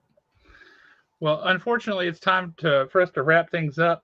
You got to stick around for a second afterwards. So hang on. Talking to me or Alan? You. Alan okay, always get out of here, Alan. I always stick around. No. Okay, cool.